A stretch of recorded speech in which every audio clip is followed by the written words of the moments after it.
Book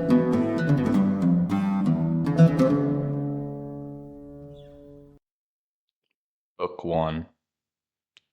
Sing, O goddess, the anger of Achilles, son of Peleus, that brought countless ills upon the Achaeans. Many a brave soul did it send hurrying down to Hades, and many a hero did it yield a prey to dogs and vultures. For so were the counsels of Jove, fulfilled from the day on which the son of Atreus, king of men, and great Achilles first fell out with one another. And which of the gods was it that sent them on to quarrel? It was the son of Jove and Leto, for he was angry with the king, and sent a pestilence upon the host to plague the people, because the son of Atreus had dishonored Croesus, his priest. Now Croesus had come to the ships of the Achaeans to free his daughter, and had brought with him a great ransom. Moreover, he bore in his hand the scepter of Apollo, wreathed with a suppliant's wreath, and he besought the Achaeans, but most of all the two sons of Atreus, who were their chiefs. Sons of Atreus, he cried, and all other Achaeans, may the gods who dwell in Olympus grant you to sack the city of Priam, and to reach your homes in safety. But free my daughter, and accept a ransom for her, in reverence to Apollo, son of Jove. On this, the rest of the Achaeans with one voice were for respecting the priest, and taking the ransom that he offered. But not so Agamemnon, who spoke fiercely to him, and sent him roughly away. Old man, said he, let me not find you tarrying about our ships, nor yet coming hereafter. Your scepter of the god and your wreath shall profit you nothing. I will not free her. She shall grow old in my house at Argos, far from her own home, busying herself with her loom and visiting my couch. So go, and do not provoke me, or it shall be the worse for you. The old man feared him and obeyed. Not a word he spoke, but went by the shore of the sounding sea, and prayed apart to King Apollo, whom lovely Leto had borne. Hear me, he cried, O god of the silver bow, that protectest Greece and holy Scylla, and rulest Tenedos with thy might. Hear me, O thou of Smeath. If I have ever decked your temple with garlands, or burned your thigh bones in fat of bulls or goats, grant my prayer, and let your arrows avenge these my tears upon the Danaans. Thus did he pray, and Apollo heard his prayer. He came down furious from the summits of Olympus, with his bow and his quiver upon his shoulder, and the arrows rattled on his back with the rage that trembled within him. He sat himself down away from the ships with a face as dark as night, and his silver bow ranked death as he shot his arrow in the midst of them. First he smote their mules and their hounds, but presently he aimed his shafts at the people themselves, and all day long the pyres of the dead were burning. For 9 whole days he shot his arrows among the people, but upon the 10th day Achilles called them in assembly, moved thereto by Juno, who saw the Achaeans in their death throes, and had compassion upon them. Then, when they were got together, he rose and spoke among them. Son of Atreus, said he, I deem that we should now turn roving home if we would escape destruction, for we are being cut down by war and pestilence at once. Let us ask some priest or prophet, or some reader of dreams, who can tell us why Phoebus Apollo is so angry, and say whether it is for some vow that we have broken or hecatomb that we have not offered, and whether he will accept the Saviour of lambs and goats without blemish, so as to take away the plague from us. With these words he sat down, and Calchas, son of Thestor, wisest of augurs, who knew things past, present, and to come, rose to speak. He it was who had guided the Achaeans with their fleet to Iliad through the prophesyings with which Phoebus Apollo had inspired him. With all sincerity and goodwill he addressed them thus: Achilles, loved of heaven, you bid me tell you about the anger of King Apollo? I will therefore do so. But consider first and swear that you will stand by me heartily in word and deed, for I know that I shall offend one who rules the Argives with might, to whom all Achaeans are in subjection. A plain man cannot stand against the anger of a king, who if he swallow his displeasure now, will yet nurse revenge till he has wreaked it. Consider therefore whether or no you will protect me. And Achilles answered, Fear not, but speak, as it is borne in upon you from heaven, for by Apollo, Calchas to whom you pray, and whose oracles you reveal to us, not a Danaan at our ships shall lay his hand upon you, while I yet live to look upon the face of the earth. No, not though you name Agamemnon himself, who is by far the foremost of the Achaeans. Thereon the seer spoke boldly. The god, he said, is angry neither about vow nor hecatomb, but for his priest's sake, whom Agamemnon has dishonored, in that he would not free his daughter nor take a ransom for her. Therefore has he sent these evils upon us, and will yet send others. He will not deliver the Danaans from this pestilence till Agamemnon has restored the girl without fee or ransom to her father, and has sent a holy hecatomb to Greece. Thus we may perhaps appease him." With these words he sat down, and Agamemnon rose in anger. His heart was black with rage, and his eyes flashed fire as he scowled on Calchas and said, "Seer of evil, you never yet prophesied smooth things concerning me, but have ever loved to foretell that which was evil. You have brought me neither comfort nor performance, and now you come seeing among Danaans, and saying that Apollo has plagued us because I would not take a ransom for this girl, the daughter of Croesus. I have yet my heart on keeping her in my own house, for I love her better than even my own wife Clytemnestra, whose peer she is alike in form and feature, in understanding and accomplishments. Still, I will give her up if I must, for I would have the people live, not die. But you must find me a prize instead, or I alone among the Argives shall be without one. This is not well, for you behold all of you that my prize is to go elsewhither." And Achilles answered, "Most noble son of Atreus, covetous beyond all mankind, how shall the Achaeans find you another prize? We have no common store for which to take one. Those we took from the cities have already been awarded. We cannot disallow the awards that have been made already. Give this girl therefore to the god, and if Jove grants us to sack the city of Troy, we will requite you 3 and 4-fold." Then Agamemnon said, "Achilles, valiant though you be, you shall not thus outwit me. You shall not overreach, and you shall not persuade me. Are you to keep your own prize while I sit tamely under my loss and give up the girl at your bidding? Let the Achaeans find me a prize in fair exchange to my liking, or I will come and take your own, or that of Ajax or of Ulysses, and he to whomever I may come shall rue my coming. But of this we will take thought hereafter. For my present, let us draw a ship into the sea, and find a crew for her, expressly. Let us put a hecatomb on board, and let us send Chryseis also. Further, let some chief man among us be in command, either Ajax or Idomeneus, or yourself, son of Peleus, mighty warrior that you are, that we may offer sacrifice and appease the anger of the god." Achilles scowled at him and answered, "You are steeped in insolence and lust of gain. With what heart can any of the Achaeans do your bidding, either on foray or in open fighting? I came not warring here for any ill the Trojans had done me. I have no quarrel with them. They have not raided my cattle, nor my horses, nor cut down my harvests on the rich plains of Phthia. For between me and them there is a great space, both mountain and sounding sea. We have followed you, Sir Insolence, for your pleasure, not ours, to gain satisfaction from the Trojans for your shameless self and for Menelaus. You forget this and threaten to rob me of the prize for which I have toiled, and which the sons of the Achaeans have given me. Never when the Achaeans sack any rich city of the Trojans do I receive so good a prize as you do, though it is my hands that do the better part of the fighting. When the sharing comes, your share is far the largest, and I forsooth must go back to my ships, take what I can, and be thankful, when my labor of fighting is done.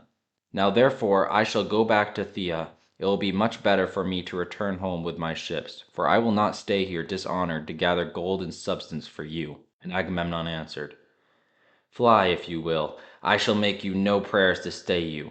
I have others here that will do me honor, and above all Jove, the Lord of counsel, there is no king here so hateful to me as you are, for you are ever quarrelsome and ill-affected. What though you be brave?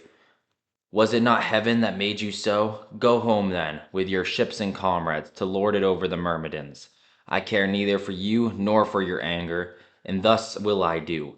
Since Phoebus Apollo is taking Chryseis from me, I shall send her with my ship and my followers, but I shall come to your tent and take your own prize, Perseus, that you may learn how much stronger I am than you are, and that another may fear to set himself up as equal or comparable with me." The son of Peleus was furious, and his heart within his shaggy breast was divided whether to draw his sword, push the others aside, and kill the son of Atreus, or to restrain himself and check his anger. While he was thus in 2 minds, and was drawing his mighty sword from its scabbard, Minerva came down from heaven, and seized the son of Peleus by his yellow hair, visible to him alone, for the others no man could see her. Achilles turned in amaze, and by the fire that flashed from her eyes at once knew that she was Minerva. "Why are you here?" said he, "daughter of Aegis bearing Jove? To see the pride of Agamemnon, son of Atreus? Let me tell you, and it shall surely be, he shall pay for this insolence with his life." And Minerva said, "I come from heaven, if you will hear me, to bid you stay your anger. Juno has sent me, who cares for both of you alike. Cease, then, this brawling, and do not draw your sword. Rail at him if you will, and your railing will not be in vain. For I tell you, and it shall surely be, that you shall hereafter receive gifts 3 times as splendid by reason of this present insult. Hold therefore, and obey. Goddess, answered Achilles, however angry a man may be, he must do as you two command him. This will be best, for the gods ever hear the prayers of him who has obeyed them. He stayed his hand on the silver hilt of his sword and thrust it back into the scabbard as Minerva bade him. And she went back to Olympus among the other gods, and to the house of Aegis bearing Jove. But the son of Peleus again began railing at the son of Atreus, for he was still in a rage. Wine bibber, he cried, with the face of a dog and the heart of a hind.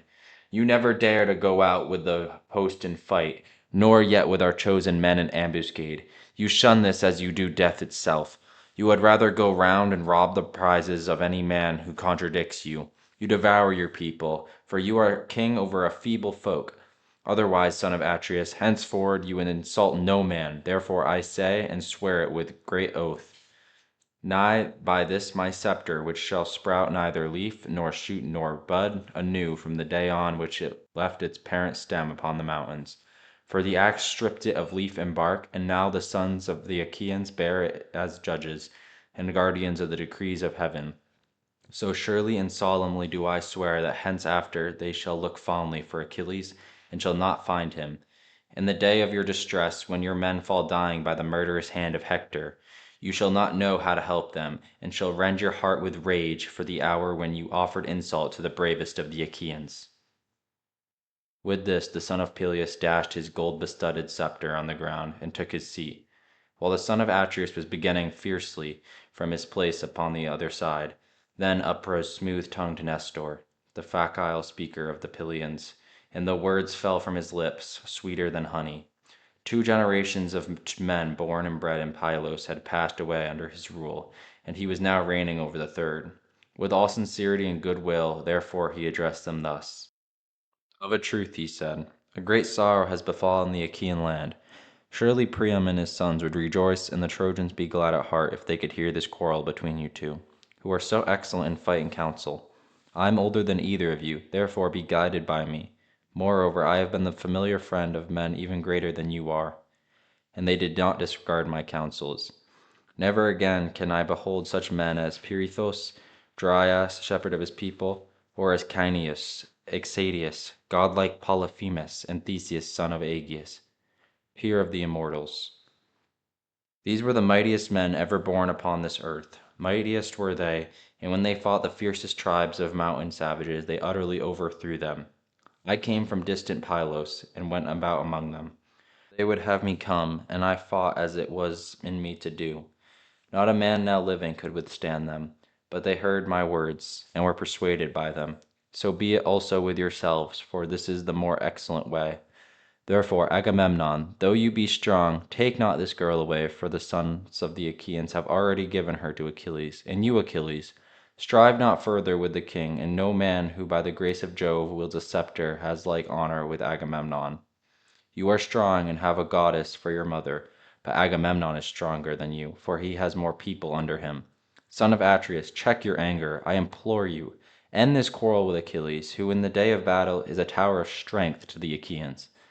And Agamemnon answered, Sir, all that you have said is true, but this fellow must needs become our lord and master. He must be lord of all, king of all, and captain of all, and this shall hardly be. Granted that the gods have made him a great warrior, have they also given him the right to speak without railing? Achilles interrupted him. I should be a mean coward, he cried, were I to give in to you in all things. Order other people about, not me, for I shall obey no longer. Furthermore, I say, and lay me saying to your heart, I shall fight neither you nor any man about this girl, for those that take were also those that gave. But of all else that is at my ship, you shall carry away nothing by force. Try that others may see. If you do, my spear shall be reddened with your blood. When they had quarrelled thus angrily, they rose and broke up the assembly at the ships of the Achaeans. The son of Peleus went back to his tents and ships, with the son of Menœtius and his company, while Agamemnon drew a vessel into the water and chose a crew of 20 oarsmen.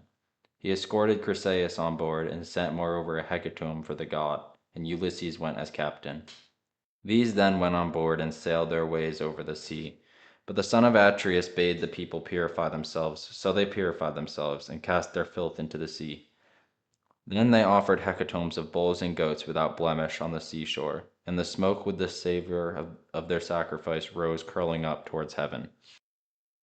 Thus did they busy themselves throughout the host, but Agamemnon did not forget the threat that he had made Achilles, and called his trusty messengers and squires Talthybius and Eurybates. Go, said he, to the tent of Achilles, son of Peleus. Take Briseis by the hand, and bring her hither. If he will not give her, I shall come with others and take her, which will press him harder.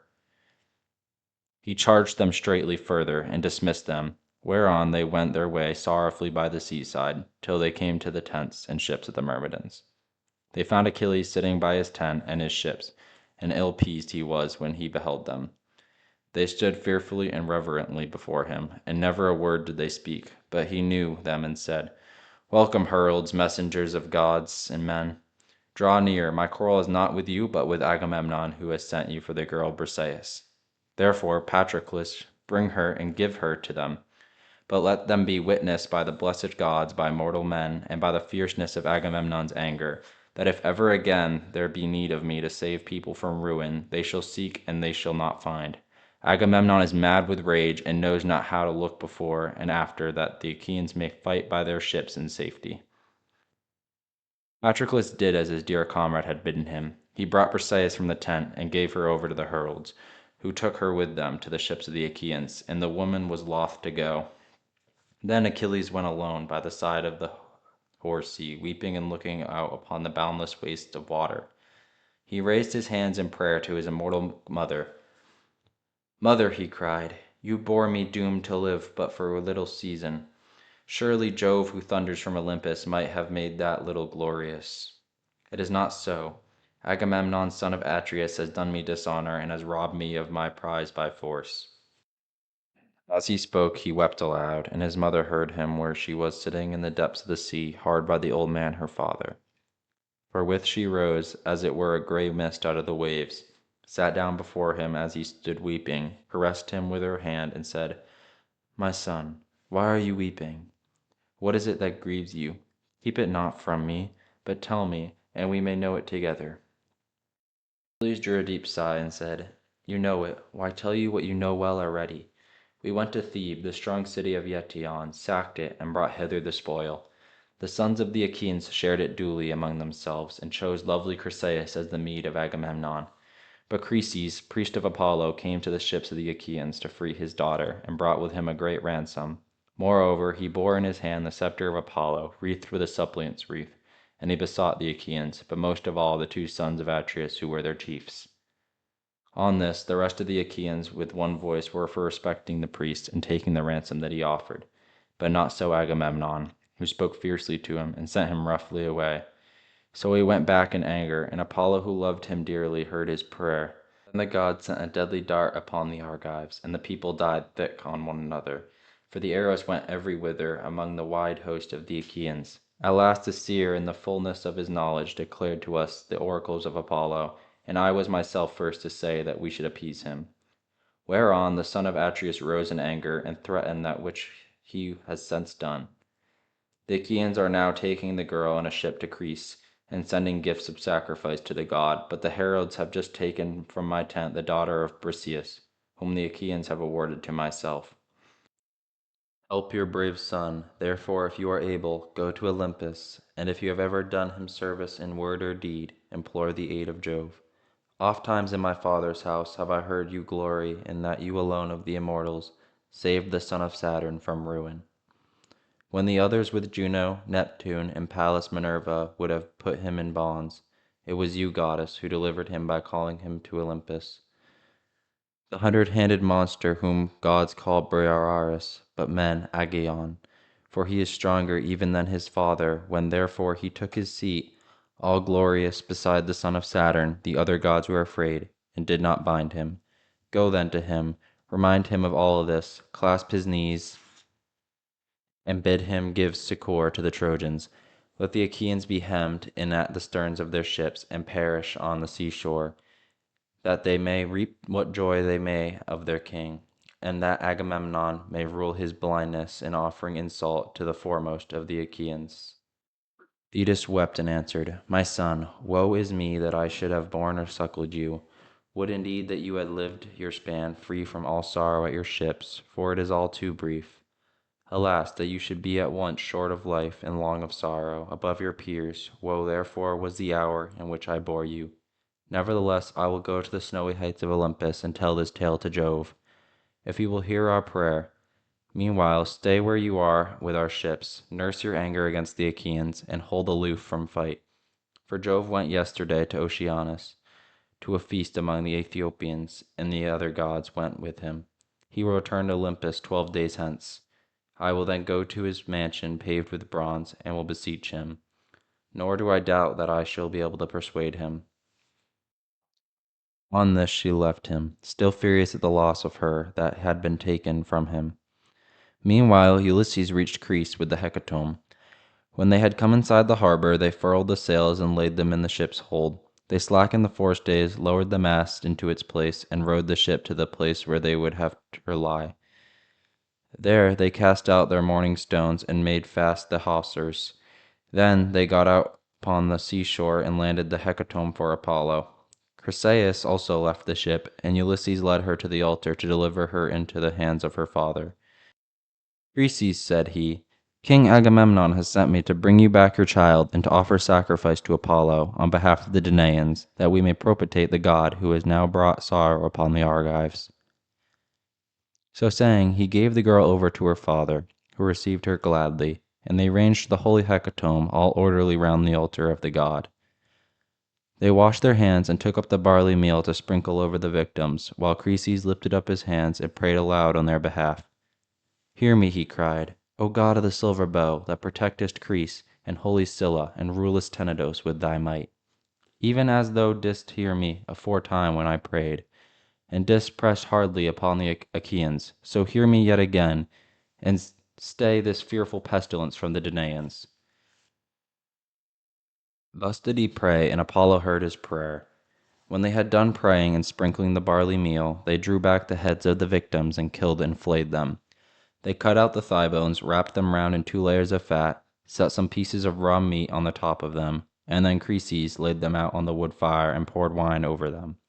All the young men stood near him with 5-pronged spits in their hands.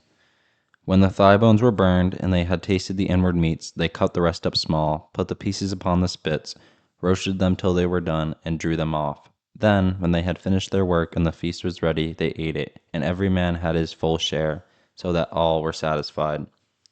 As soon as they had enough to eat and drink, pages filled the mixing bowl with wine and water and handed it around, after giving every man his drink offering. Thus, all day long, the young men worshipped the god with song, hymning him and chanting the joyous paean, and the god took pleasure in their voices. But when the sun went down and it came on dark, they laid themselves down to sleep by the stern cables of the ship. And when the child of morning, rosy-fingered dawn, appeared, they again set sail for the host of the Achaeans. Apollo sent them a fair wind, so they raised their masts and hoisted their white sails aloft. As the sail bellied with the wind, the ship flew through the deep blue water, and the foam hissed against her bows as she sped onward. When they reached the wide-stretching host of the Achaeans, they drew the vessel ashore, high and dry upon the sands, set her strong props beneath her, and went their ways to their own tents and ships. But Achilles abode at his ships and nursed his anger. He went not to the honorable assembly, and sallied not forth to fight, but gnawed at his own heart, pining for battle and the war cry. Now, after 12 days, the immortal goddess came back in a body to Olympus, and Jove led the way. Thetis was not unmindful of the charge her son had laid upon her, so she rose from under the sea and went through great heaven with early morning to Olympus, where she found the mighty son of Saturn sitting all alone upon its topmost ridges. She sat herself down before him, and with her left hand seized his knees, while with her right she caught him under the chain, and besought him, saying, Father Jove, if I ever did you service in word or deed among the immortals, hear my prayer and do honor to my son, whose life is to be cut short so early. King Agamemnon has dishonored him by taking his prize and keeping her. Honor him then yourself, Olympian lord of counsel, and grant victory to the Trojans, till the Achaeans give my son his due, and load him with riches and requital.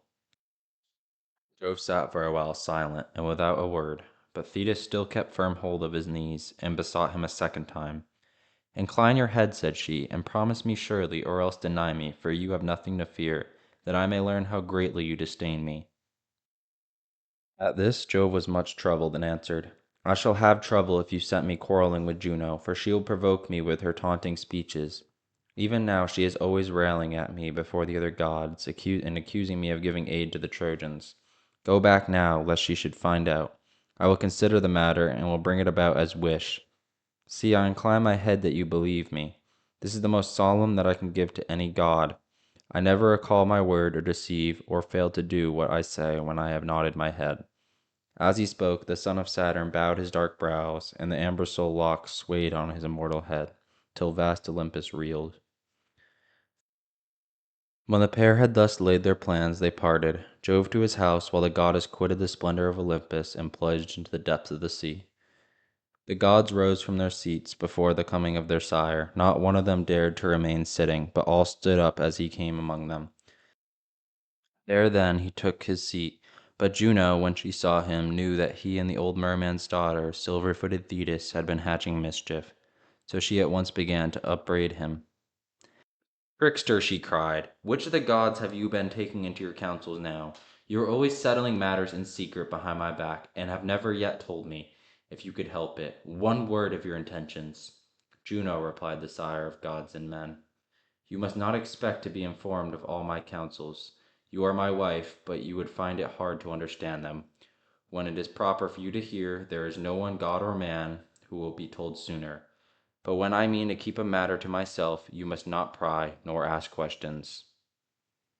Red son of Saturn, answered Juno, what are you talking about? I pry and ask questions? Never. I let you have your own way in everything.